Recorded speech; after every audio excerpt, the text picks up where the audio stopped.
ஏற்படக்கூடிய வாய்ப்பை பருத்திப்பால் அப்படின்றது ரொம்பவே கம்மி பண்ணிடும்.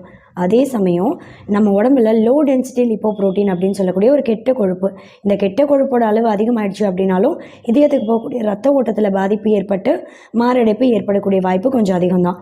இது லோ டென்சிட்டி லிப்போப்ரோட்டீன் அப்படின்ற கெட்ட கொழுப்போட அளவையும் எப்போவுமே கரெக்டான அளவில் பராமரிக்கிறது மூலமாக மாரடைப்பு ஏற்படக்கூடிய வாய்ப்பையே ரொம்ப ரொம்ப கம்மி பண்ணிடும். அதே சமயம் பருத்தி பாலில் பார்த்திங்கன்னா வைட்டமின் இ ஊட்டச்சத்தும் அதிகமாக இருக்குது.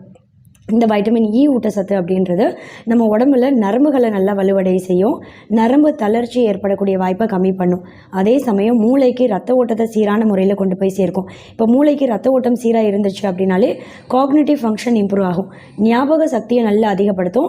ஞாபக மறதி நோய்களான அல்சீமர் அப்படி இல்லைன்னா டிமென்ஷியா மாதிரியான நோயெல்லாம் ஏற்படக்கூடிய வாய்ப்பை வயசாக வரக்கூடிய அந்த வாய்ப்பை கம்மி பண்ணிடும். இந்த பருத்தி பால் தொடர்ந்து சின்ன வயசுலேருந்தே அடிக்கடி குடிச்சிட்டே வர்றதால வளர்கிற குழந்தைகளுக்கெல்லாம் பெற்றோர்கள் அடிக்கடி கார்பன்